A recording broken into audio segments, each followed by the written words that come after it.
Now, it's interesting that, as far as I'm aware, I haven't read anywhere that the Buddha had a spectacular enlightenment experience, taken up to the realm of the gods, or he shattered into light, or he attained some level of bliss that was beyond all human experience. No, no, he goes into his meditation, and when he comes out, he says, I see you, Mara. That's kind of it. You don't really know what he's experienced or understood. He just says, I see you, Mara. And that's kind of it. Now he's the awakened one. The whole of the awakening is in that sentence, I see you, Mara. So the other thing he could have said then is, I know you, Mara. I see you, Mara. I know you, Mara. I am aware of you, Mara. He's basically saying that when we look around at the world, it's self-evident that you are not the mountains and you're not the birds that fly past. You're not the traffic outside your window. You're not the other people walking around. That's not you. That's self-evident. That's not you. But then we get into this position where we think, well, I'm in here. This is me here. This physical body is here. And this is me. And I relate to the world. But then there's also this other aspect, like a third aspect, the beyond, the transcendent, the thing you're trying to experience, the thing you're trying to connect to, understand, God, enlightenment, Brahman, happiness. And that's like a third factor. And if we do certain things, then maybe I will lose interest in the world and I will access that third thing that I'm trying to find somehow. But when we start practicing, as we do, and hopefully you can see this for yourself from your own practice, that you start to realize that a lot of what I took to be myself isn't me either. So self-evident that you are not the external world. That's not you. If I kick the lamppost that you're looking at, you're not going to feel that. That's not you. You will not mind me kicking the lamppost because the external world is not you. But we think, but the inner world is me. My inner world, that's what I am. Okay, I may not be the external world, but I'm this inner world of thoughts, feelings, emotions, this body. This is me. But through the practice, which is just the practice of noticing, really, we start to realize that, okay, well, that inner world is also just something I observe. It's objective as a mountain. The thought in your mind, it's still something you're looking at. These thoughts then are not me. I have them, they're here, they're part of my, human experience, but I'm not the same as these thoughts. I observe them in the same way I observe the outside world. These emotions, I have them, but again, they're not me because they come and go and I observe them coming and going. So I am the observer of the external world. There's no argument with that. But I'm also the observer of my internal world because you know that you're thinking, you know that you're feeling, you know that there's a sensation happening in your body. Why? Because you are the observer of all of that content. Does that make sense so far? You're aware of the outer world. You're also aware of your inner world. Your inner world that we tend to say, that's me, that is also just another object appearing to you. But then it gets a little bit tricky because we still think we're in here somewhere.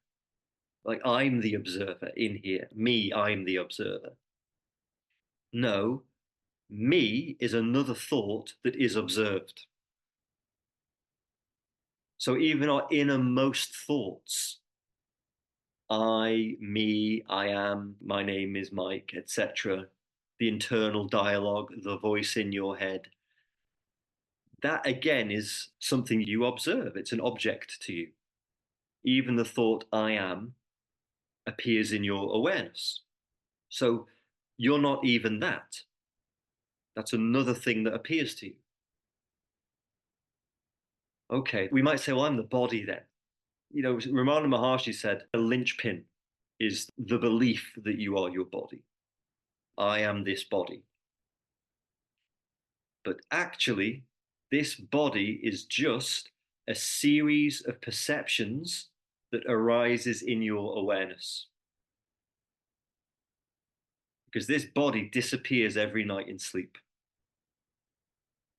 You don't have it. As far as you are concerned, you're not asleep, still perceiving this body, this kind of human body. Oh, it's still there. No, it's not. It's gone.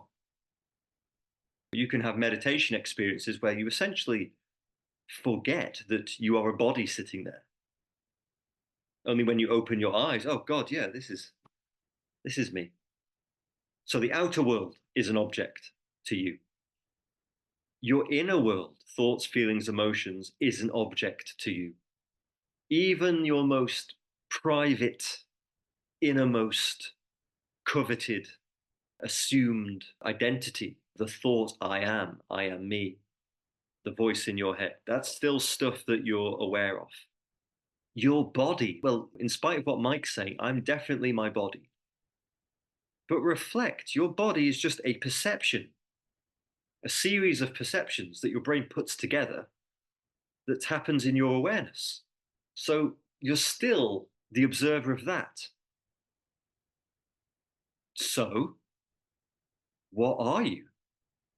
Or maybe where are you? Where are you perceiving all this from? Because it's not from inside the body, because you're aware of the body as a perception. It's not from inside your mind, because anything you call the mind is something else that you're observing. And what you come to see is that you were never in any of this. This is all just an appearance to you. So you've never been inside this. It's all just Mara. I started with the story of the Buddha, and he looked over and he saw Mara, who was the personification of delusion.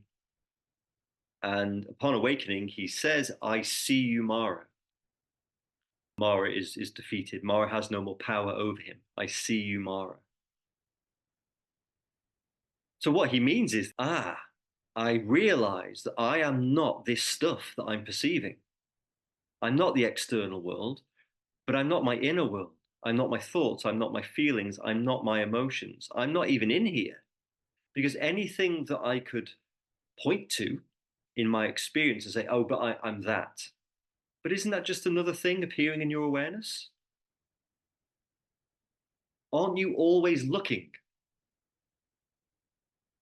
And you don't even have to practice being aware because awareness is your natural state. It's your first position is awareness. There is no spirituality involved whatsoever to be awareness because it's what you already are before you even hear about it. That's how you know anything. The fact that you know proves that you are aware. And yet we completely overlook it. Now, we don't do it by choice, of course. We're not idiots. We don't think, well, I'll ignore this vast unknown dimension of myself that seems to be just transcendent and still and uninvolved. And I'll ignore that. And I'll really get stuck into the shifting content and really get obsessed by that and try and form an identity out of that, even though you can't even hold a moment in your hand before it passes. It's just something that seems to happen. We fall asleep, as it were. We naturally become hypnotized or absorbed or consumed by that content. I don't think it's a mistake. I don't think it's a fall from grace. I think it's what awareness does. It's what life does. It's part of the universe being the universe is that we get fully in the drama of things. But the awakening is waking up.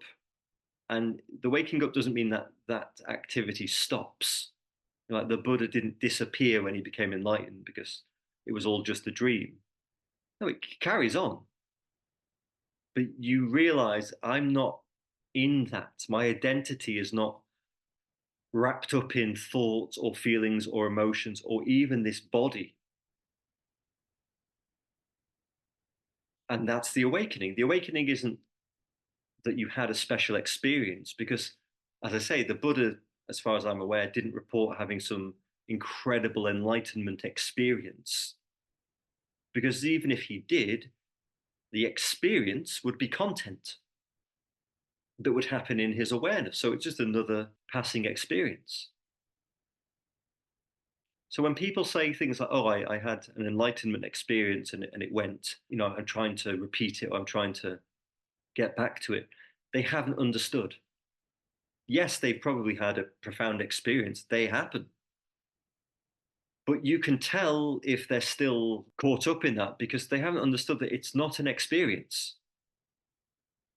It's the fact that you are the knower of all experiences. And that is your natural state. It's your first position as a human being is the knower. And you don't have to do anything. You don't have to meditate. You don't have to become pure or holy or become a Buddhist or there's nothing. It's the natural state is of knowing. You just know stuff.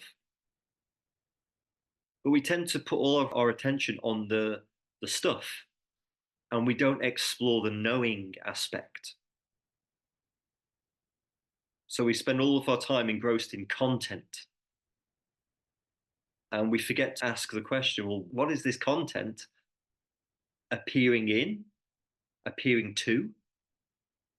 And that's when you start to understand that whatever it's appearing to is natural.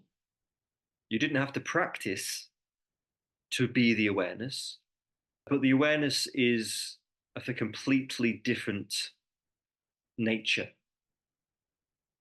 In a sense, it has no nature because anything that has a nature would, be able to describe it. It's big, it's small, it's tall, it's short, it's hot, it's cold.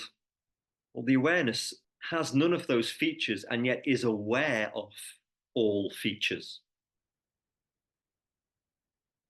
When we're trying to become awareness, it's like the sound trying to find silence. It's not going to find it. Or the cloud is trying to find the sky. And if the cloud meditates enough, maybe it will become enlightened and realize what the sky is. No, the sky is just there. Open your eyes. The sky is there. It's always there. You don't lose it. So when the Buddha says, I see you, Mara, that's what he's saying. I see you. I'm aware of you. Therefore, I am not this content. And it links into the earlier Hindu negative path. Negative, not in the sense of an unpleasant thing, but negative as in to negate. And in Christian mysticism, they call it the via negativa, the negative way. Instead of affirming what we are, which is what we tend to do, I'm this, I'm my thoughts, I'm my body, I am Mike, we affirm. The via negativa is to understand what you're not. Well, I'm not the external world. That's obvious. I'm aware of it. I'm not my internal world. That's more difficult to notice. It's more difficult to see clearly that you're not your internal world. And it's really only through something like meditation that you get to see that. I mean, you're always awareness anyway. You can be as ignorant as you want, and it's the awareness that's aware of your mind. That's just what you are, but you don't know what you are. That's the point. We're all walking around with this Buddha mind, and very few people know that they even have it. Then you reach a point where, yeah, you really understand, well, yeah, well, I'm not in this at all then. So if I'm not in this, if there is no me to be in it, there's just this awareness, who's doing it? If you're not in it, who's doing this? And the answer, of course, is there isn't a who. Because anything we thought was me is just observed content. So this is when you really step off the ground that you thought you were standing on. Because nobody's doing this, and yet, wow, look around. It's all happening. It's all doing, but there's nobody doing it. Awareness is doing itself. Then when you understand that, there's nothing left for you to do. I mean, there's no argument, there's no, you're it. That's it. You're it. It's arising as you. Fully. It's fully playing that part. But you're just not in it. Because if you were in it, where would your standpoint be? Oh, in my mind. Well, again, it's just thoughts that you're aware of. Well, I'm in my body then. My body is me. It's just a series of perceptions and sensations that we call my body. You're not in that. Where are you? And the reason I mention this tonight is just because it's that simple. It's that simple. The thinking mind would never think it was that simple. But the fact that you are simply aware, and that is your given natural state, that is your first position as a human. Before you know anything else, you have to be aware in order to know anything. That's the key. It's like, isn't it The Alchemist? It's the idea that we live in a little hut or something, a shack, and we go and seek our fortune somewhere. But it's only at the end of the story that we come home and realize that buried under our own house was this huge fortune. We can also get really stuck in the habit of meditating. Maybe I need to do a technique to know what I am, a method to know what I am. But when you understand that you're just this constant knowing, the idea that you have to do anything extra to get back to the knowing that's happening right now is ridiculous because it's here now. It's like the story of the Zen master who sees the student meditating all day for hours. And then he sits down beside him, takes out a stone and a cloth, and he starts rubbing the stone with the cloth. And after a while, the meditator hears this annoying noise and opens his eyes. And he says, Master, what are you doing? And he says, well, I'm rubbing this stone to turn it into a diamond. The meditator is confused. And he says, no, Master, no, you can't turn a stone into a diamond. And then he says, well, how is meditating going to make you enlightened? Because the enlightenment is already here. Are you aware? Are you listening now? Well, that's it, isn't it? It's always been like this. That's the joke. It's always been like this. You've never not been the knower. You've never not been naturally aware. It's so common, it's so normal, it's so ordinary that we miss it by a mile.